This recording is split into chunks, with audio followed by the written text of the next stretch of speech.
This video is brought to you by Miniature Market. Thousands of board games, discounted prices, miniaturemarket.com. Hello my friends, it's the Game Boy Geek here. Today we're gonna be out in the ocean, on a boat, rocking up and down with the waves, trying to catch some fish, hopefully a ton of fish. But when we get back to shore, watch out because there's those pesky seagulls trying to steal the fish. That's actually us in this game. We're calling this Fish Frenzy. This is 3 to 5 players, takes about 20 to 30 minutes to play, ages 10 and up from Crash of Games. In this game you play a seagull, going over a fish frenzy, fighting other seagulls and trying to steal the fish from the captain's boat. Let me show you how it's played. I'll see you on the other side.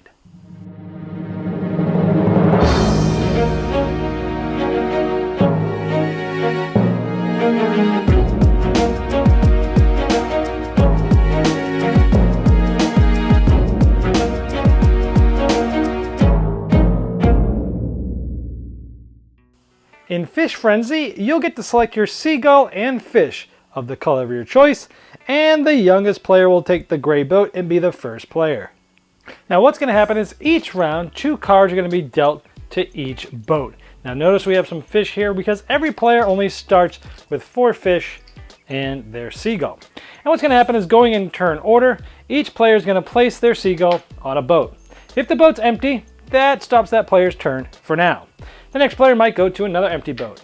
And the last player, if this player goes to an empty boat, all is good, and we'd go to the next phase of scoring and taking cards.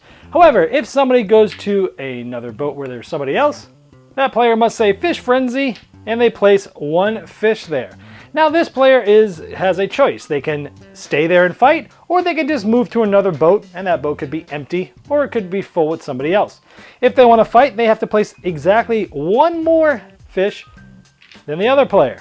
And now it's this player's turn. He can either leave and leave this fish behind, or he can also place it so he has 1 more fish. And this goes back and forth until one of them wants to move. So let's say orange goes, you know what, you got me green, I'm gonna move.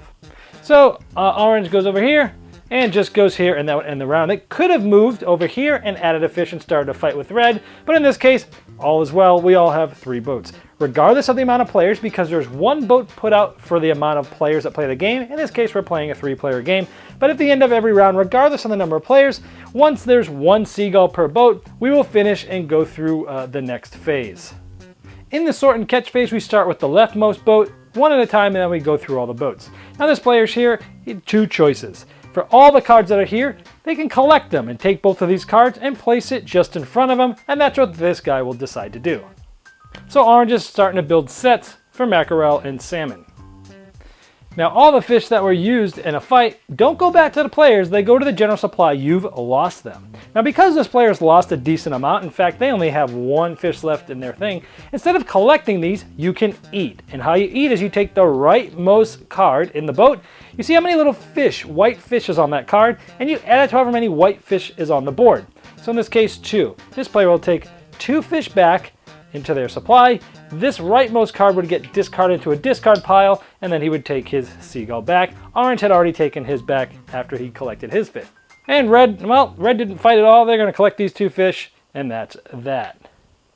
The first player marker would go clockwise, and then we would deal 2 cards again to every single boat. Now this one only had 1 card taken because it was eaten, and so now this one is going to have more cards, which is going to make it a little more enticing for other people. So there's going to be different cards on different boats depending on if people fought there, if they ate, if they collected. And so now we're going to go through the same things again. Now this will continue until the draw deck has been depleted, and then you finish that phase, and then you go to end game scoring. And then we're going to go through each of the fish types and see who has the most. In this case, let's say I had the most eel, I would get 3 points. If I had the second most, I'd get 1 point. If you're tied for the most, both players get 2 points and second place is not awarded. You would do that for every type here, and then crabs are different. Crabs are bad. For every crab you have, it's minus 1 point. So you add up all those points that you have gotten, whoever has the most is the winner. If it's tied, whoever has the most little fish left wins. And if it's still tied, whoever has the least crabs will win. If it's still tied, you share the victory. Now there is an advanced way to play the game. There's goals and event cards, and essentially you shuffle each of these, you deal 1 of each. It stays for the whole game. In this case, the Red Sea at the end of the game, the player with the most crabs gets 6 points. All players, at the end of the game, each complete set of fish cards of all 7 colors equals 3 points. Alright, that's Fish Frenzy, and as you can tell, it is a very simple game. This game is obviously designed and marketed towards sort of family level light gaming, so from that perspective is how I'm going to review this game. The thing I like most about it, I like interesting and unique themes, and I think this is a cool and fun one, especially for that family type of game.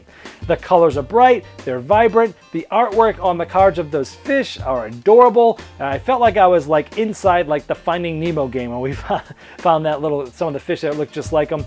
And that part of it was fun. I like the wooden components, having the seagulls, having the fish. So from a production standpoint and a theme standpoint, I really like it, and the colors and everything looked great. Now the gameplay itself is pretty simple. I mean, you're just placing a seagull and then deciding whether you want to fight somebody, and then deciding if you want to continue to go back and forth. And then once you're there, you're deciding whether you're just collecting the cards for sets, or you're going to eat them to try to get more firepower. Now I will say this is a very simple game. But it is really all about, it's sort of an area control, set collection, area control game, right? You're going to the boats and you're possibly fighting. So there's a little bit of area control there. And then once you get the card, you're trying to figure out which ones am I going for, because I'm trying to collect those sets, but really have area majority in the end. So this game does have a lot of, I would say, direct confrontation with other players, where you're literally going there to fight them off the boat, or you're indirectly fighting them by grabbing the cards that you're trying to beat them in. So if you're a family that has younger kids, this is ages 10 and up, absolutely, you could probably even play this with younger kids because it's pretty simple. But just be wary that there is pretty much a lot of back and forth. It's sort of a tug of war. You're fighting against other people either directly or indirectly. And if your family's fine with that, which mine was growing up, then I think you'll have fun with this game. But just be wary that if you have younger children that don't like that direct confrontation, this might be one to avoid. But if you can get over that and you don't mind the confrontation and you have some younger family members, this is a good light game that looks beautiful and is fun to play with that regard. Now granted, I'm not going to be pulling this out with my gamer enthusiast buddies and playing this all the time, but that's not who this was designed for. So with that being said, if you're looking for a light family level game and you don't mind direct confrontation and you want something that's light and easy and fun to look at and beautiful, then this is one that I can recommend to check out, and that is Fish Frenzy from Crash of Games.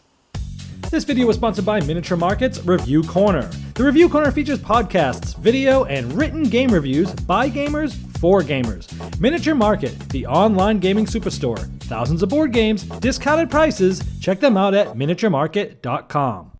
I'd like to thank each and every one of you for backing me on Kickstarter, making this season become a reality. I'd like to especially thank those here that have backed me at the credit level.